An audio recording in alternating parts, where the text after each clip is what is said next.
With the 2020 election just a few days away, we'll share the common mistakes voters make that could cost you your vote. Plus, the holiday season is here. We'll take a look at how to celebrate age-old traditions safely with new COVID-19 concerns. And later this half hour, we'll break down the new balancing act parents and teachers face with students learning virtually from home. Cronkite News starts now. Good evening and welcome to Cronkite News on Arizona PBS. I'm Kelsey Calasi. And I'm Maithili Gubbi. Thank you for joining us. With 4 days until the election, Vice President Mike Pence is back in Arizona to rally voters. Pence started his day in Reno, Nevada. Then he touched down for airport events in Flagstaff and Tucson. Those Arizona cities are in counties President Donald Trump lost in 2016, even though the state as a whole sent him to the White House. Pence touted the increase in manufacturing jobs, the rebuilding of the military, and supporting law enforcement. And I came here today because we need the freedom-loving people of this great state to do just what you did in 2016. On November 3rd, we need Arizona to show America that this is Trump country. I have seen how Trump's failure to respond to this pandemic has devastated people in Tucson and Arizona. Mike Pence was appointed to lead a task force on controlling a disease, and yet he and most of his staff have the disease. If that's not failure, I don't know what is. The White House says the vice president has tested negative for COVID-19. Pence is campaigning despite criticism from health experts who say he should be under quarantine. The White House says he's exempt from quarantine under guidelines for essential workers. Today is the last day to vote early in Arizona for the November 3rd presidential election. Registered voters had until 5 o'clock to cast their ballot early at voting centers throughout the state. However, voting centers will be open throughout Maricopa County over the weekend and on Monday. Other counties, including Pima County, will also have sites open for emergency voting. When going to the polls, voters must bring a state-issued ID or 2 forms of identification with their name and address on them. They'll also be asked to sign an early ballot affidavit. Voters who still have an early ballot can return it to an authorized ballot drop-off location or drop box, an early voting site, or at a voting location on Election Day. There are several reasons as to why your ballot could get rejected. Reporter Stephanie Rosales shows us the common mistakes voters make before you drop off your early ballot. Whether you are voting in person or dropping off your early ballot, there are certain requirements you must follow. For first-time voters, this can seem a little overwhelming. At first, I was really nervous, going through the whole process, especially because it's my first time and everything. But also, it's really exciting that I got to vote this year. One of the most important criteria is to sign the affidavit envelope, which is the green envelope that came with the early ballot. Your ballot will not count if there is no signature found on the space provided. The reason why that signature is so important is because the county uses it to verify your identity. They want to make sure that, yes, you, the voter, really were the person that cast that ballot. The county recorder staff looks over these ballots and undergoes professional training in handwriting to compare the signature on the envelope to the most recent signature that's on file. It's also important to include your phone number along with your signature. This will allow for the county to contact you if there are any problems with your ballot. In Arizona, election officials must alert voters if they do come across any signature problems. If a voter does need to verify their signature, a new Arizona law allows voters to make those necessary corrections up to 5 days after the election. People reach out to me, on calling me and everything to make sure that I'm prepared, that I know where my ballot drop-off is. A new model known as the voting center allows voters from Maricopa County to not only choose a location near their home, voters also have the option to choose any polling locations as there are no assigned locations according to Maricopa County Elections Department. Besides your verified signature, the county must also receive your ballot before the deadline. Making sure I signed my signature on the envelope and turning it in before the deadline. The deadline to receive all ballots is 7 p.m. on Election Day, November 3rd. Stephanie Rosales, Cronkite News. Voters can also track the status of their ballot to make sure it was received by the county by checking AZCLEANELECTIONS.GOV. So far, 1.5 million early ballots are with county recorders here in Arizona. Nicole Long shows us how those ballots are processed in Maricopa County. After sending in the signed ballot, local election authorities check the name of the voter to make sure that the person is registered to vote and is casting the ballot from the correct address. Once that information is verified, they then check to see if the signature on the envelope matches the signature on file with the voter registration record. If the signature matches, the ballot is then sent to the Citizens Board, who prepares the unopened ballot for tabulation. The Citizens Board is made up of 2 board members from different political parties. Once the signature is confirmed, the county recorder removes the ballot and sends it to the tabulation room. If the county is unable to verify the signature, then the voter will be contacted to confirm or correct their signature. If a ballot is sent with no signature, the unopened envelope is sent back to the voter along with a letter stating why it was returned. Due to COVID-19, the CDC is pushing for voters to send in their mail-in ballots or vote in person before Election Day.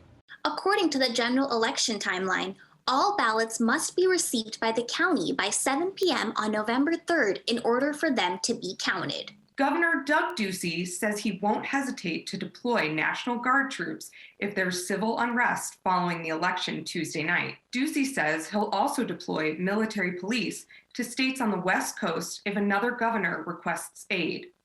Arizona and Alabama are 2 states that are a part of the Federal Rapid Response Force, preparing to activate 300 citizen soldiers if civil unrest ensues following the election. The 2 response teams are for geographical reasons. Arizona would respond to the west, and Alabama would respond to the east. Ducey will play a key role in the activation of these teams, as the request for soldiers would come directly to him from a governor at another state on the West Coast. This morning, Arizona health officials reported 1,565 new coronavirus cases and 16 additional deaths. That puts the state's totals at over 244,000 infections and nearly 6,000 fatalities.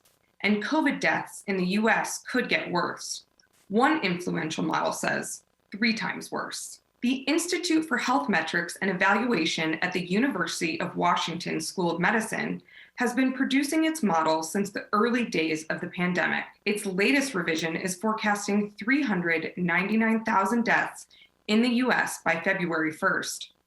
Researchers say if states don't reimpose mandates, that number could reach 514,000.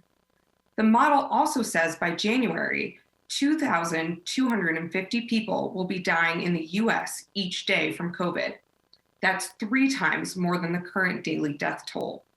Scientists involved with the modeling say that rate could be reduced if more people would wear masks. It's the same thing they've been saying for months. Recent spikes in cases and deaths led to the model increasing its cumulative death toll forecast by 15,000 since just last week. The COVID-19 pandemic is changing the way we celebrate the holiday season. Cronkite News reporter Haley Bartow shows us what you need to know to keep you and your family safe this year. COVID-19 has temporarily changed the way we go about our lives. With the holiday season quickly approaching, it is important to take certain precautions to keep you and your loved ones safe.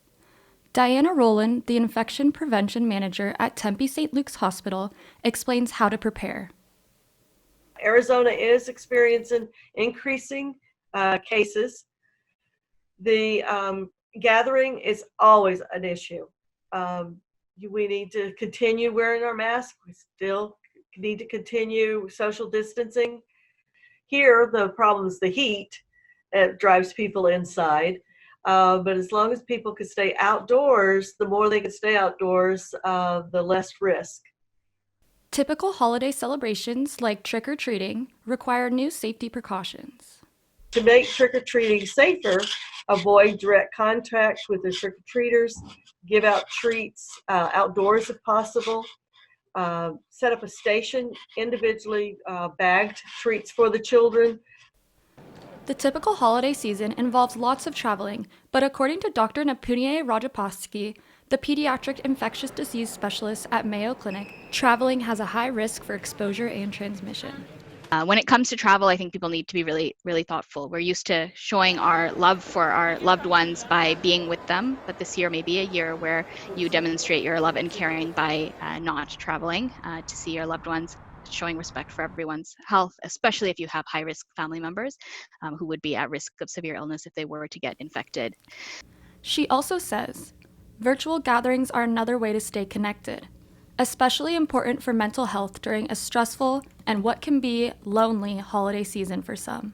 We're hopeful that by this time next year, we'll be in a better position, hopefully with vaccine available and more people immune by vaccination. So I think people need to appreciate that these are hopefully temporary things that we're asking you to change. Dr. Rajapaksa hopes that people will take these recommendations to heart so that next year we can get back to sharing the holiday spirit in person. Haley Bartow, Cronkite News. With COVID-19 cases on the rise, it is important to follow CDC guidelines. No matter where the holidays take you, be smart and safe about your holiday travels. Coming up next on Cronkite News, the different way people in the Valley plan to celebrate Día De Los Muertos to help stop the spread and prevent exposure of COVID-19. Don't go away.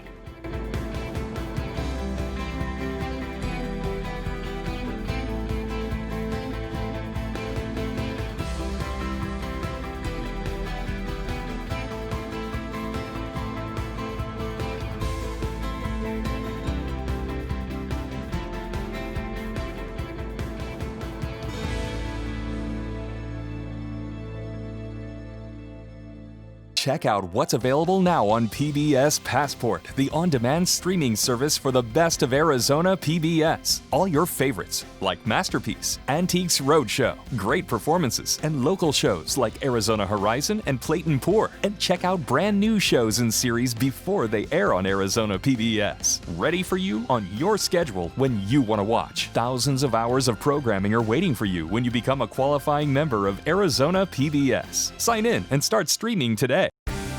This month in Passport, your on-demand library of the best of PBS. I've known the family for years. I never, ever dreamt it would end like this. Across the globe, islands are home to some of the most remarkable animals and extraordinary cultures on the planet. I'm Scott Yu. Come with me to uncover how a country boy became the most influential composer of all time. These and other shows are available with Passport. Become a member of this PBS station. Sign in and start streaming today. Howdy, folks. Ray Benson of Asleep at the Wheel here. We're opening up the archives and bringing you the very best performances from Asleep at the Wheel's numerous Austin City Limits appearances. Featuring Willie Nelson, Lyle Lovett, Vince Gill, the Avett Brothers, and many more. Don't miss this unique look back at history as we celebrate Asleep at the Wheel's 50th anniversary. All new, Saturday night at 11 on Arizona PBS. Check out what's available now on PBS Passport, the on-demand streaming service for the best of Arizona PBS. All your favorites, like Masterpiece, Antiques Roadshow, great performances, and local shows like Arizona Horizon and Playton Poor. And check out brand new shows and series before they air on Arizona PBS. Ready for you on your schedule when you want to watch. Thousands of hours of programming are waiting for you when you become a qualifying member of Arizona PBS. Sign in and start streaming today. On Cobra. Don't lose your focus now. They're going to remember us as the match that lit the flame of the people's uprising. People are dying because of this blockade. People are dying because of your government. Nothing can move down there. We have to end this. Convene Cobra. I want troops deployed on the streets tonight. Are you a dictator now, Prime Minister? The city's burning.